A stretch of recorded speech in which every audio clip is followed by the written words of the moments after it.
So here we are again. Welcome.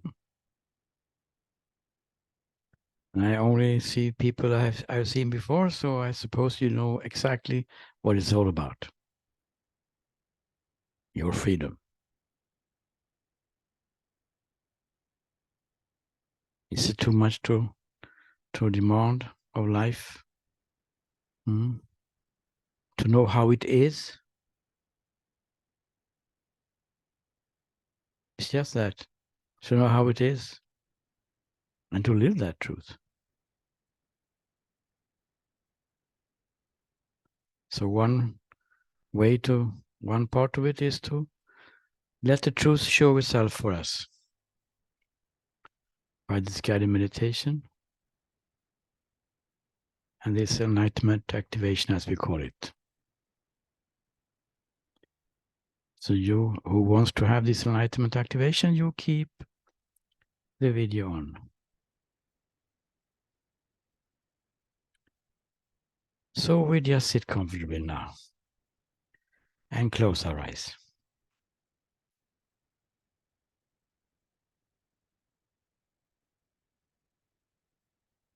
And just let this moment be exactly as it is already.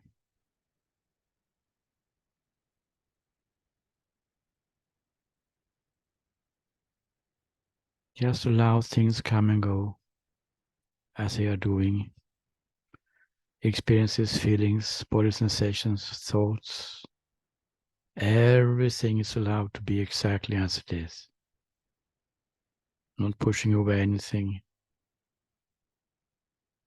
No ideas that it should be in a certain way.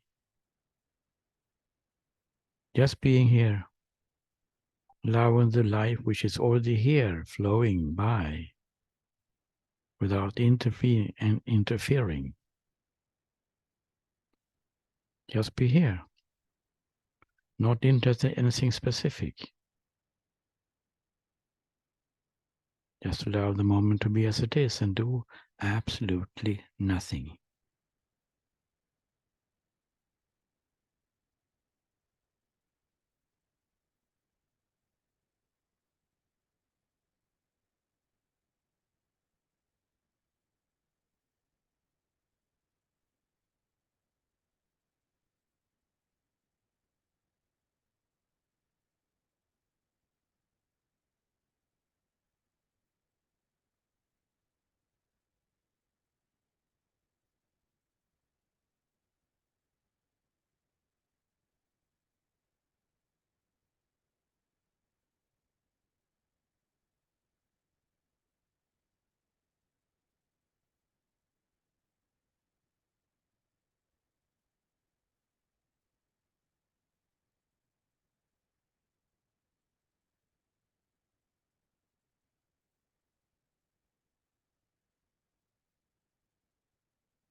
can take 1 or 2 minutes to come out of meditation.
Just a commentary about this enlightenment activation before we proceed.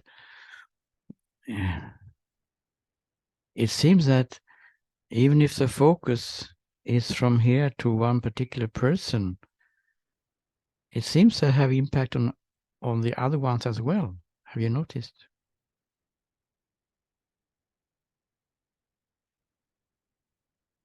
It's just a good side effect, you could say. So what we do here is, of course, to use meditation and enlightenment activation to directly open up so that the truth can show itself in all its aspects more and more and more. Its aspects are infinite.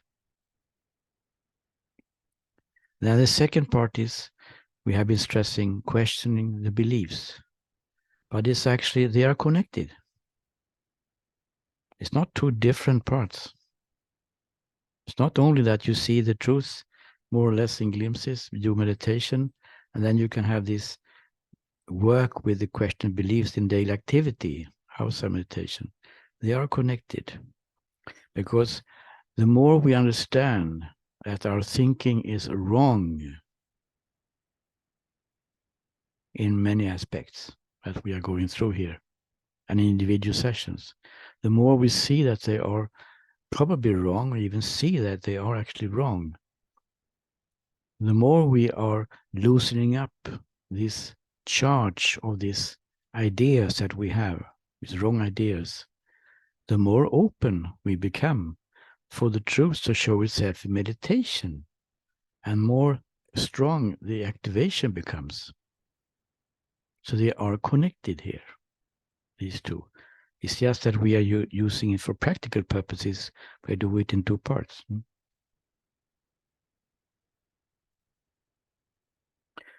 So it's actually one part, which is good news. Not so much, not so complicated, quite simple actually. And we continue today, but very shortly clarify more of the misunderstandings that most of us have around enlightenment, because there's so many there. That's why we do this, use these talks. There's no theory, as you know, there's no philosophy here. Nothing needs to be adopted, no concept needs to be learned. Just discover and understand the misunderstandings we have about awakening or freedom. And one more of them is that the freedom is an experience of beauty and happiness forever. We usually start our journey with a longing in our heart that something is missing, something is lacking. And we try to feel good all the time. Better job, then everything will be okay. The partner over there, beautiful creature, then everything will be okay. New house to live in, and so on. We try to make things to make us happy. We just have to admit this. We want to be happy always. Then this life seems not to support that, unfortunately, that we can be happy always. But we try. So we chase, you could say, a little bit nasty expression maybe, but we are chasing, hunting experiences which are good, beautiful experiences, beautiful feelings in all kinds of ways. Climbing the K2 in Himalayas, oh, beautiful experience. Having sex, beautiful experience. Having a fantastic meal, 3 dishes. So we are somehow hunting after experiences that makes us feel happy and makes us feel good in body and mind. And then we bring this longing for happiness to the awakening area, to the enlightenment area. And we think it's the same here, because we hear that if you're enlightened, then everything is happiness forever. It's eternal heaven. In one way, it is true. But it's a little bit more complicated than that, actually. Because what is happening is that what makes us not feel good is, despite the sicknesses in the body, not feel good is psychological issues. And this, of course, we have been looking at in detail quite much, and see that the basis of all feelings, all bad feelings, now we don't feel good, is based on the idea that there's someone here who doesn't feel good. You know? So, of course, in the awakening moment, or I would say in the oneness moment, it's not before oneness actually. In the oneness moment, when there's no separation, there is not any me and the world, me and my problems, and me and so on. There's no separation, everything is one. Then, of course, there are no problems anymore. Psychological problems, they are no more. Nothing that hooks us, nothing that grabs us, and in reminding us that we are not good enough, or whatever it is. Well, the future doesn't look so good, or the present moment is not complete. All this is just gone. And it's gone with the seeing and not thinking about it. Seeing that there is no person in the first place. So in that sense, one state is heaven on earth in that sense. But, and that is where the misunderstanding comes in, it doesn't mean that the story becomes just a heavenly journey from now on. Sorry to disappoint you, but that is not the case. Because the story goes on as before. In one way, it's just that now we don't have any psychological issues that grabs our attention, trigger our emotions and tension in the body, and destructive beliefs about ourselves and others. But the story goes on. Enlightenment is to see what is really happening. It doesn't change the story really, not entirely, I mean. Take away the psychological issues, yes, but it doesn't change the actual story which is unfolding. So there can still be unpleasant experiences coming, but they are not of psychological nature. There can still be diseases in the body. You can still be ruined economically. Your partner can die, and so on and so on. The story has its ups and downs, and these are going also, this is the same after awakening, after oneness. Because we don't change the story. We just realize what this is all about. What is really going on. And it's quite good to have this understanding that in one sense it's going to be changed. Yes, because there will be nothing that triggers emotions, no more emotional reactions. But at the same time, the story goes on this guy playing its role in this theater play, three-dimensional theater play. And anything can happen there. And it does. But we are not touched by it. When I say we, I don't mean a person, of course. From the being state, from your pure being, just being here, just living, existing, loving, enjoying, that from that place of seeing how it really is, that the only being is showing itself as what is in the moment. There's nothing that touches us in our freedom, in our clarity. But the story goes on. I talk about this because I have met, when people meeting so much people, that there are some ideas that when I get enlightened, then everything will be fine. I just want us to little bit take down this wonderful idea, but in reality, it is not like that. You can still have toothache and so on. The partner can still leave you and whatever. You can still be beaten up. Last Saturday night, and you go in a dark corner in New York City.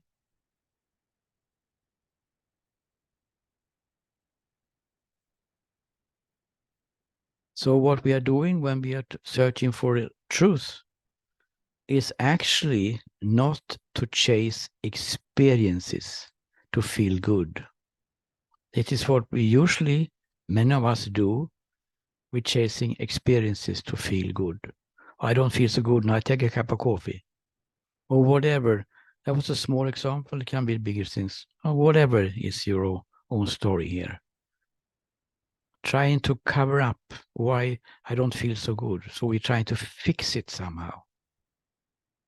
We are coming with that idea to the searching for truth, to search for beautiful experiences. But the awakening or the truth is not an experience, as we have been talking about before. It is a seeing. It's an understanding how it really is. It's a seeing which is not intellectual. The intellect can come afterwards and try to convey it in words somehow, maybe not even succeed. More go to poetry or whatever, symbolic terms, talking indirectly about it. But it's not an intellectual conviction. It is direct saying, this is how it is, of course. It's only this pure being here, sense of just living, existing, which we already have. It's nothing strange. You know you exist, don't you? It's just this expansion of this place of just living, existing. And then this seeing, this insights, revelation. And reality is one. Reality is actually just one being, one reality. And then, of course, the final discovery that is pure one being is total love. That may come as a surprise. When the jhana way and the bhakti way goes together. Wisdom and devotion to life, to love. And then bliss comes. And this is, when we talk about love and bliss, it's also misunderstanding. We have covered it before a little bit. There's a kind of idea that, okay, I will feel love, and I will feel bliss. I will experience love. I will experience total unconditional love, and I will experience total bliss, ecstasy of ecstatic joy, whatever. No, that is not the case. Enlightenment is not an experience. When we talk about love, we talk about bliss. It's qualities of your being. It's qualities of life, of truth. It's not an experience. It is a seeing that it is so. Oh, there's only love here. Suddenly, just dawns upon us. And it's bliss, but no such experiences. Of course, it has an experiential component, you could say. Huh? It's not devoid of emotional component, but that is not the main quality of it. It's a seeing that you, in your true nature, you are total bliss and love. And just pure being, even immortal. That one can be quite hard to grasp. Especially when we are brought up with the idea that there's a body here and I'm connected to this body, and when the body dies, I die. Awful thought, so destructive. Nothing to do with reality and truth. You have always been. When Jesus said, I was before Abraham was, is in my humble interpretation of him what he meant. I mean, what does he mean? I was before Abraham was. And Abraham was, of course, the first, so to speak, exponent of Judaism, the Jewish religion. Started with them. And I was before Abraham was. Oh my God, it's quite a statement, huh? Because he didn't mean it in personally, of course. It's my interpretation, of course. Yeah. He meant it as his true nature, that we are just his pure, loving, enjoying being. That's what we are. So what is hindering us from seeing this beautiful reality then? Thinking. Ramana Maharshi in Tirunamala, he said once, the only thing which hinders you from seeing that you're already enlightened is the idea that you are not. And in my, again, interpretation, it means that the thinking is the obstacle for not seeing that you are already living in the enlightened state. That's why we focus so much on questioning our beliefs. And we will come with one more tool. With these 6 tools we have presented, we will come with one more on Monday. The last one, I think, actually. And to just follow it in the daily activity, in daily situations, we will come back to that a little bit. In practical, it has to be practical. No? That we're discharging all these beliefs we have about life and about ourselves and others. And enlightenment. Also. Taking away all the ideas about enlightenment even. Very important. Forget about enlightenment.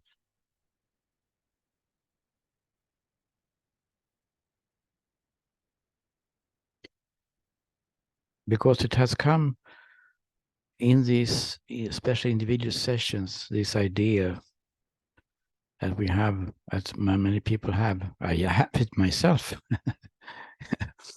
It was not before I met my third teacher. I mean, and the 2 others, they didn't manage to get clarity into me there. The first is the third teacher. What? Is enlightenment not an experience? Quite common, actually. It's good to have this understanding of what is what here. So we don't look at the wrong place and we don't expect something which is not coming. Then we are trapped in the mind. And by this non-doing meditation, we just leave everything alone. We are not interested in thinking. That's why this open up happening, we're becoming available, and the truth may now start to show itself. Finally, she is still. Finally, she's not grabbed or he grabbed by these ideas that is totally wrong and totally ignorant. That's why it's so effective. And of course, following the Ramana Maharshi and the Papadi tradition. Although it was not the idea from this guy here. It just happened that way, actually.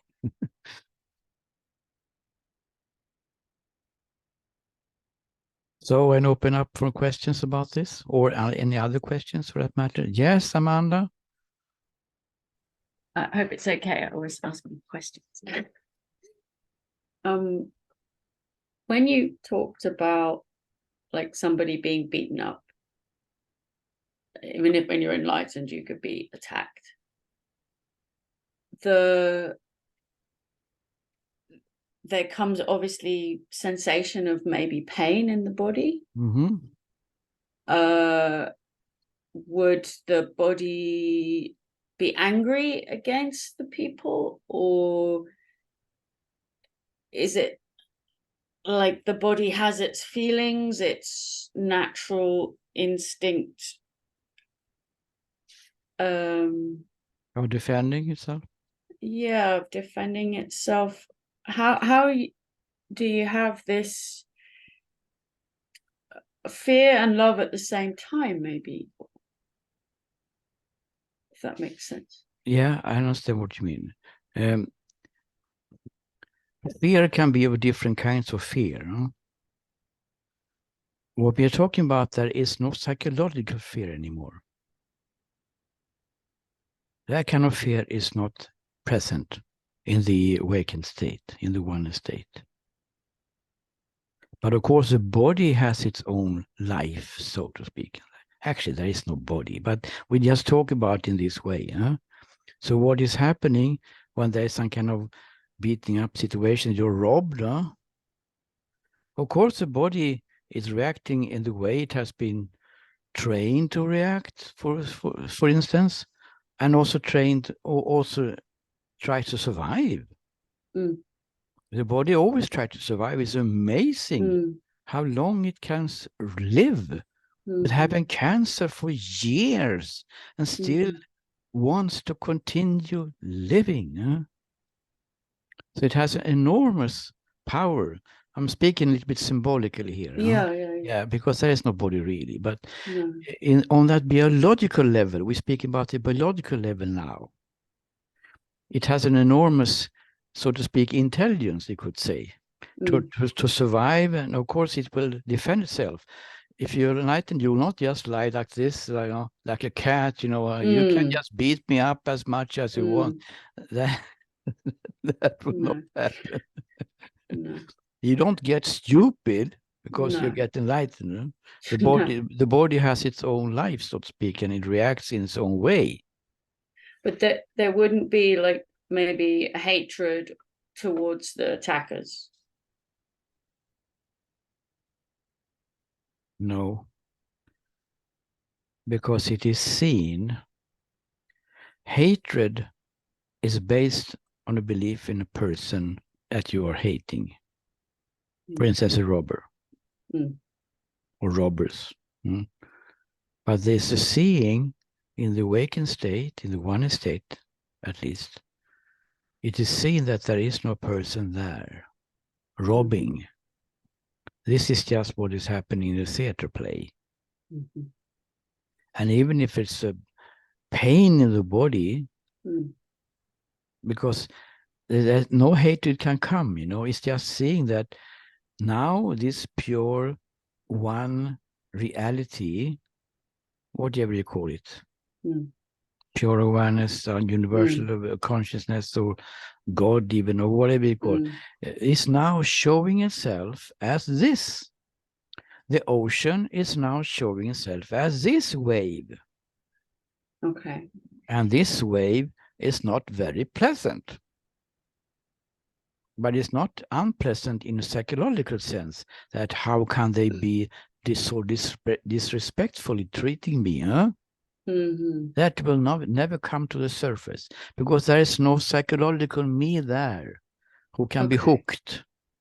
So that's also not any blaming on any me in them, because you just see that this is just one reality now showing itself as this quite unpleasant experience.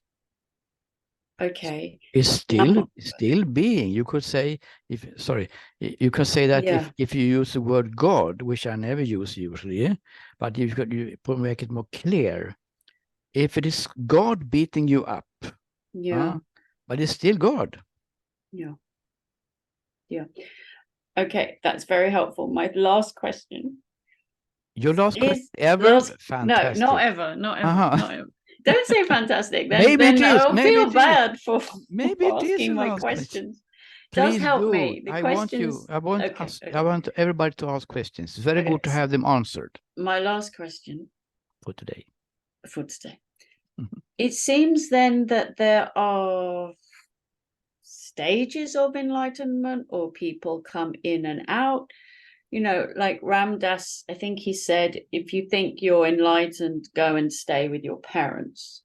For 1 week. So, yeah. So it feels like even teachers I know, something can happen. And so is it that you see the truth, but then when, say, your parents say something that is an old trigger, it shows something that is still with a hook, or you become unenlightened again? What is it seems people, yeah, different teachers as well, they seem to get triggered at different points. Yeah, it's in my view then. Yeah. Can have different views on this, of course. But in my so-called my path, there was 4 different shifts. Uh-huh. And the first shift is to discover this place inside, this nirvana place inside.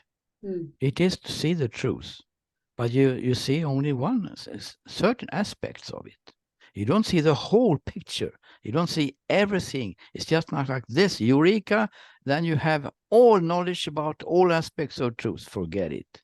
There's infinite numbers of aspects of truth, and probably no one has seen them all. But in the first stage, it's just to discover that place inside, which is not an experience, which is not a thought, which is not a sensation, which is not a feeling, something which is there, what we can call pure being, or whatever you want to call pure awareness. So you have many words for this. A place where there's a total harmony and some or uncaused joy, and maybe and you see love there also, and feeling of home. Peace and so on. But that is a discovery which is, so to speak, made inside, no? The first step. Still, the mind body is still here, full of all the kind of beliefs that we have with us. It doesn't go away in that moment. That is also misunderstanding. We have been covering it before. That is a process starting after this quite sudden, or maybe not sudden, it doesn't matter, seeing insight. Oh, but this is a place I feel home here. This is actually the real me, so to speak, not a person. Then the next step comes. And during that process, which can take years, depending on the person. Then, of course, you have all possibilities to be triggered, because the whole old belief system is there. So that is very good suggestion by Ram Dass, that if you think you're so bloody enlightened, I think he said even, you go and spend your 1 week with your father or mother. Because probably he saw that people thought that they were enlightened, but they were not, of course. They have just seen the first part, that, so to speak, the unconditional consciousness, or whatever you want to call it, pure being, presence, silence inside. But still the system is totally filled with all kinds of beliefs based on the person. The person doesn't go away usually. It may happen, but it's very rare actually that it goes away in one stroke, so to speak, one time.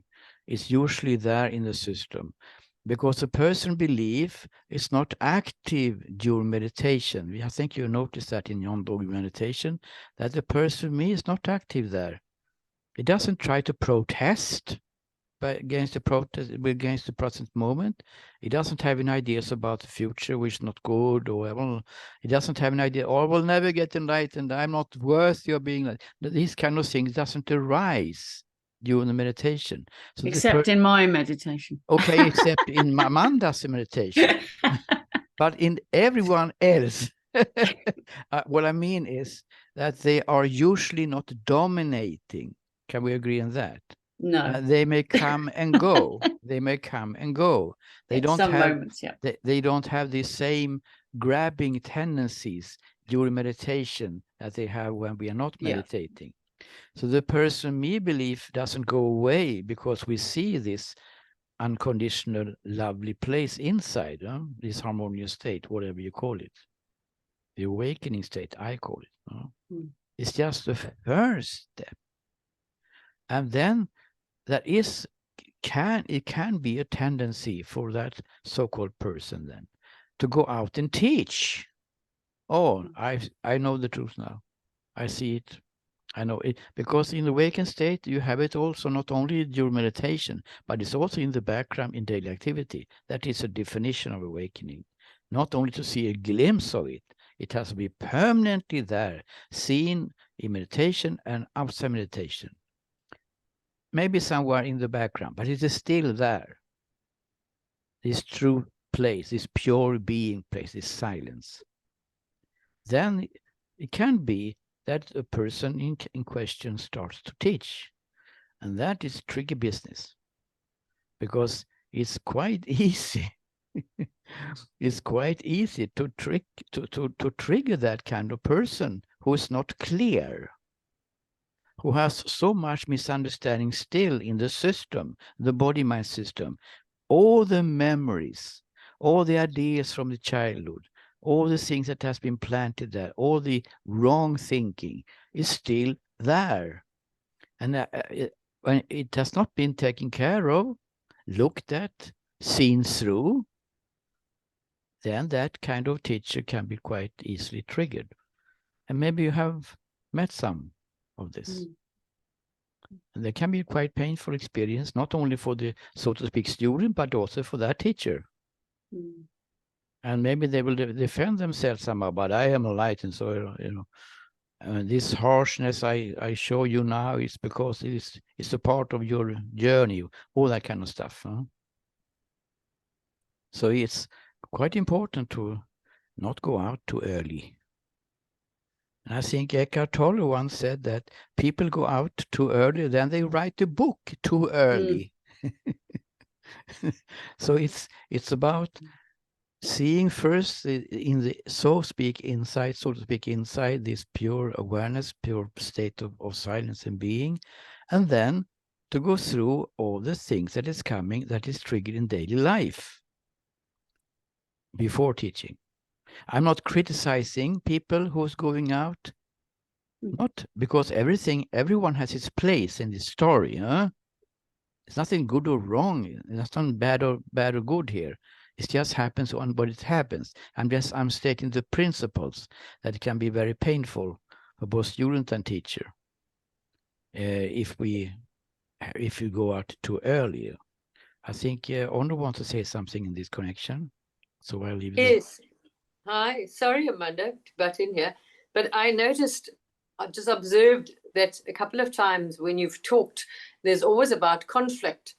So as he's trying to say, but you see, talking from that level, the level that he's talking from, there is none of this problem. But when you're still in the character, you're talking from the story. But so as you said, it's from the story, you've got to, unless you fix the triggers, they're not going to go away. So what happens when you get your first awakening? It's trying to show you, those triggers are showing you in the body, so-called body story, in the story, that's unresolved. So people think they're their past lives. You'll be shown something. It's just a metaphor. It's not a past life, but it's trying to bring your attention to it by metaphor. This is a problem. So it's trying to draw your attention that there's unresolved problems. This is why you keep getting it. It keeps coming up in your experience. So going for a regression might help you, hypnotic regression.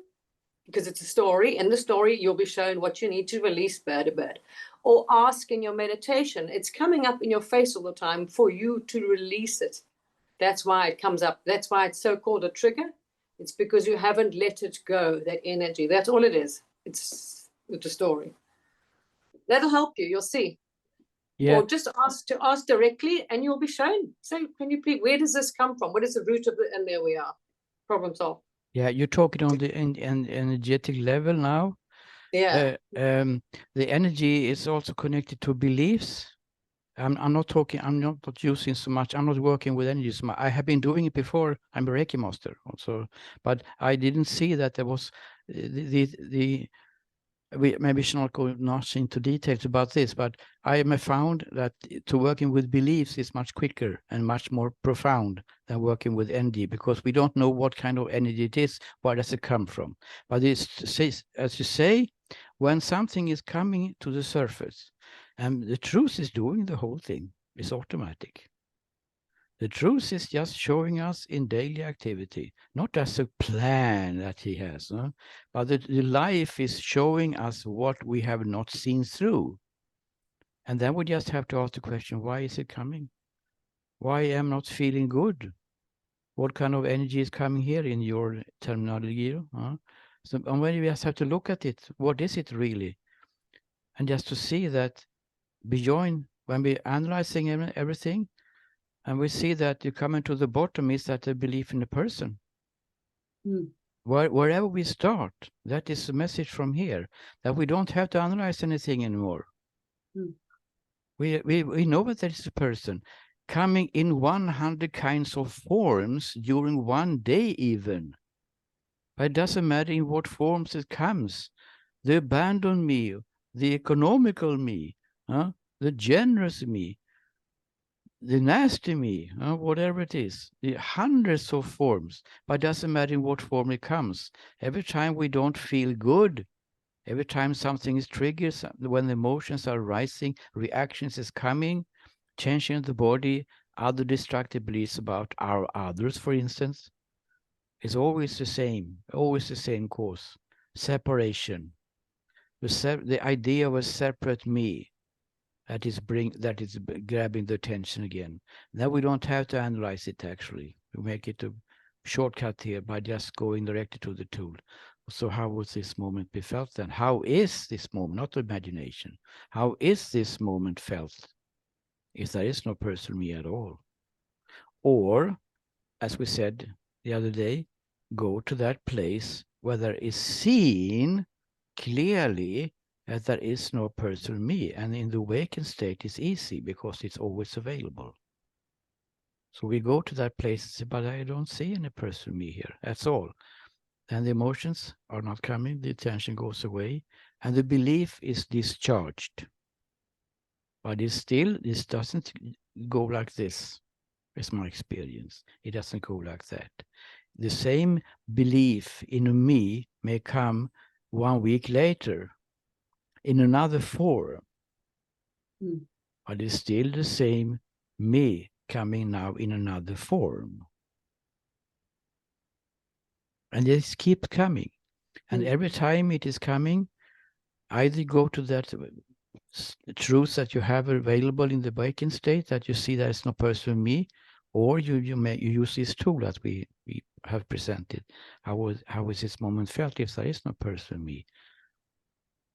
Either of them, depending on what you can do in the situation, so to speak. And then in this way, the power of this sort is getting less and less and less. That is what happened to me. And every time the me came, it was in another form. So even if you have get rid of one idea, one aspect of the personal me, the abandoned me, for instance, if you're taking away and seeing that through, that I was not abandoned when I was a child. It was just a feeling I had as a child, and attention in the body, of course, and so on, and hatred towards the parents or whatever. It's just an example. It's not my example, no. Even if we have been through this abandonment and understand that there is actually no one has been intentionally nasty to me, because there was no one in the parents as well as persons. That was just an idea. But there are so many other forms that the me can take. And they do. So the layer after layer after layer of all this me beliefs forms is coming to the surface automatically after the awakened state up to oneness. And of course, if there is no person here, who's going to do this? It's truth doing it. The truth wants to break through. That is what we do in the enlightenment and activation. The truth, the wisdom place in you wants to break through and show you this is how it is, not what you think it is. It's totally 180 degrees, actually. And that is done by the truth itself. Mm. And the alertness which comes, because there is some kind of alertness spontaneously developed. Some kind of awareness that, oh, now I feel the same again. And I don't see any person actually in the background, but it is there. But we don't have to look for it. We just use the tools. And you're free from it. But the thing is that we have been talking about before, we have millions of memories. And all the memories that comes to the surface, and we have memories every day, they are filled with the belief in a person who was in that, who is still in that memory, now coming to the surface in the now as an adult, or in the now. So the belief can show itself in the me belief can show itself in so many ways. And it does so beautifully to clear out all the misunderstandings about this. And then suddenly the septic tank or me beliefs, if I may call it that, so to speak, that is empty. And then the oneness is seen. What is here? There may be some kind of remembrance even. But I have been here before. Yeah, you were here when you were 2 years old. Maybe. We don't know so much about their state. But it's a state when you were 2, 3 years old before the thinking took over. And all the negative beliefs about life took over. When you were still living in some kind of oceanic unity. I think Sigmund Freud called it that. Oceanic unity, you know? Hmm. Any comments on that from the ladies?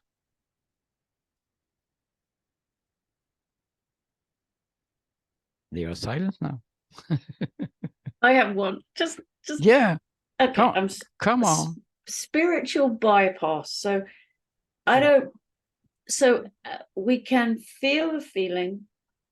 Ask the question: how would this be felt without a personal me? Is the spiritual bypass? I don't want to do that. I don't want to like suppress things or by shutting down feelings. So is it like letting it be fully felt and asking how would this be felt?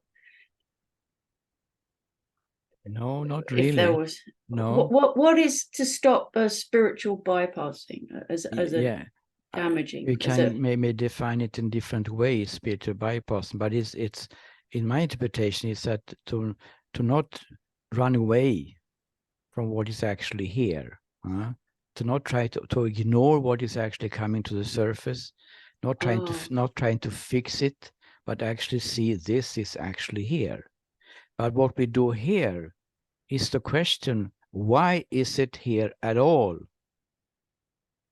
So it's another approach, no? It's not about feeling the feelings. You can feel the feelings forever. We have to ask the questions, why are they here? Feeling the feelings doesn't solve the problem. It's just temporary release. Then we have to go deeper and ask us, why are they coming in the first place? Why is this tension in the body coming in the first place? Why are the destructive beliefs now in this situation coming at all?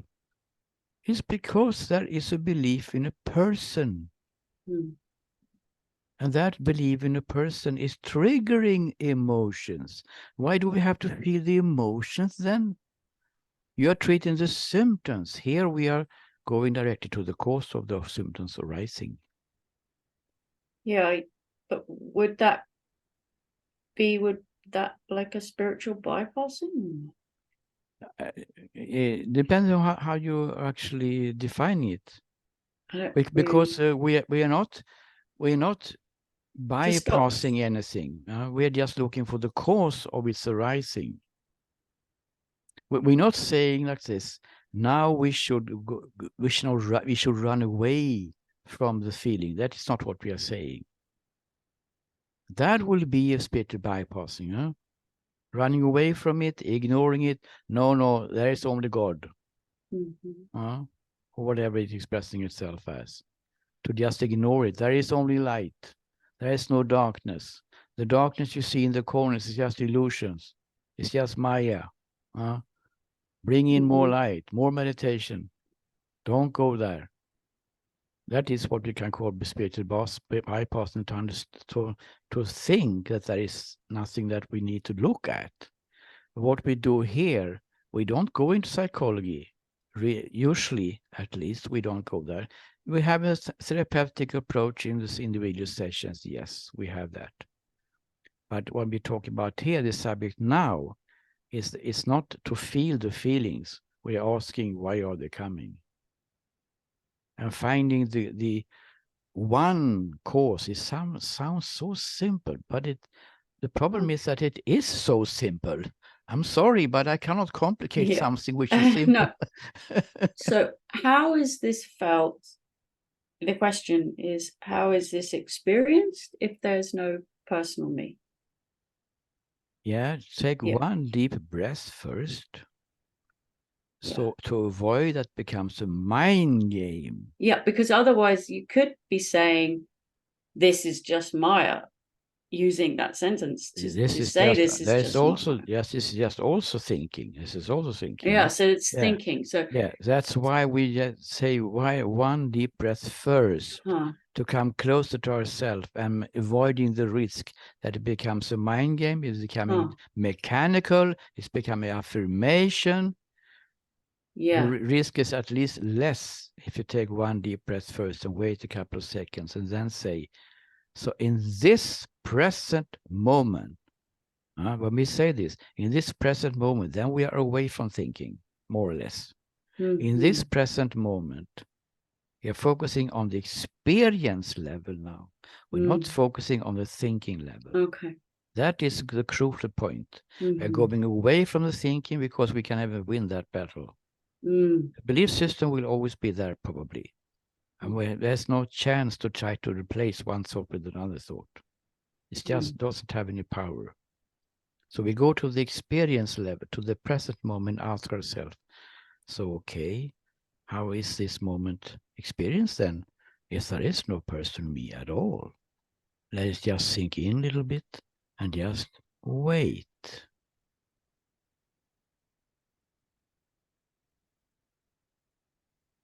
And the secret is, of course, that we don't fight with the mind. We don't fight with the thinking. We're not trying to change the thinking at all. If you have an idea about yourself, I'm not good enough, and you will try to fight with that thought by saying, but I am good enough. How much power does it have, honestly? How many seconds can you feel better until the old program that you are not good enough has been there for 40 years or something? It has such a strong power. It's so integrated in our system. That's why it's almost impossible to change the thinking on the thinking level. That's why we go away from it totally and say, how is this moment felt then, experienced? Not imagining it. It's not Byron Katie in that sense. It's so see in the present moment, how is this moment felt? If there is no person me at all. Just let it sink in and just wait. That is the end of your journey. That is the end of your job, nothing more. You just say it once and see what happens. And people have extraordinary experiences with this. What is usually happening is that they come back to the present moment. So the power of the thought of a person, me, that has to do something, has to be responsible, has to fix, and so on. And this moment is not complete, and the future looks awful. All this is not having any power anymore. And then when it doesn't have any power, what is happening then? We just are. We just are. We just have this pure being here, just being here. I am here, I'm present. And then you are close to see something else, a truth. And by doing this, regularly, it's a very important point here, by doing it regularly, we are discharging that belief in a person more and more and more. It's not enough that you do it here in the group session. It's not enough that you do it once a week in an individual session either. It has to be done by us in daily activity, in our daily life. That is the secret here. I can't be with you all. If I could, I would, but I can't. This job has to be done by each one. Sorry, I can't fix you in that sense. Huh? But we can have guided by giving us tools, and then to understand the principle behind these tools, that by regularly attacking that idea about the person me, by going away from the belief and going to the present moment and use the tools, then you're taking away the power and the charge more and more and more and more and more.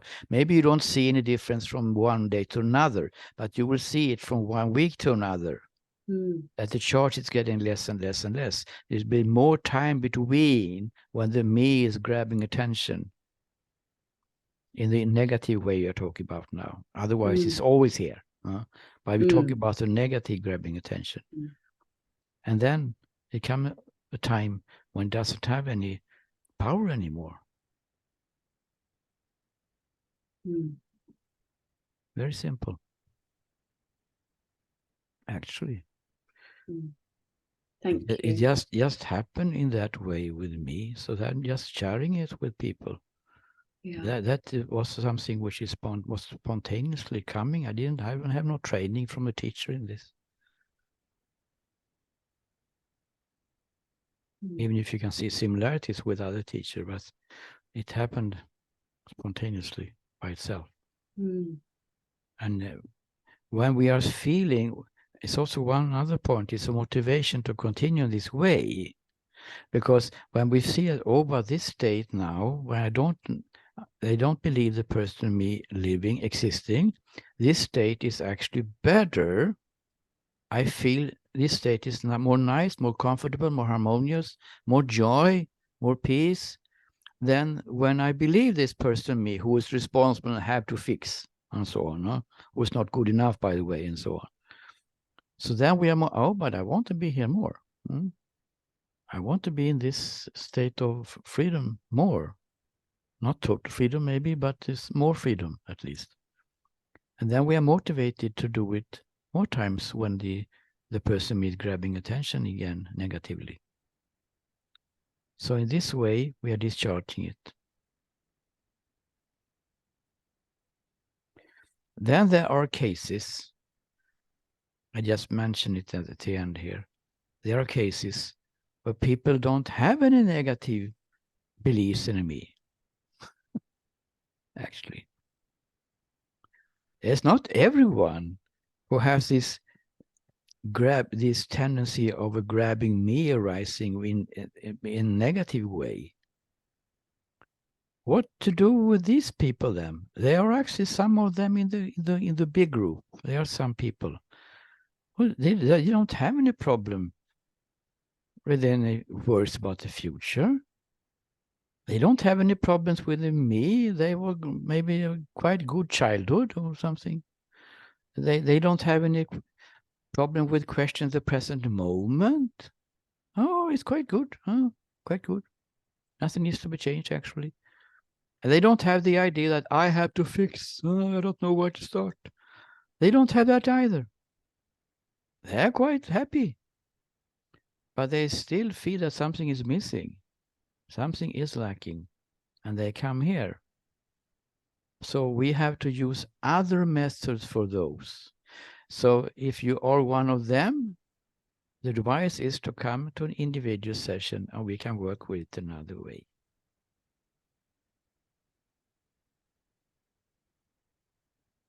Any other questions or comments around this? Or any other questions?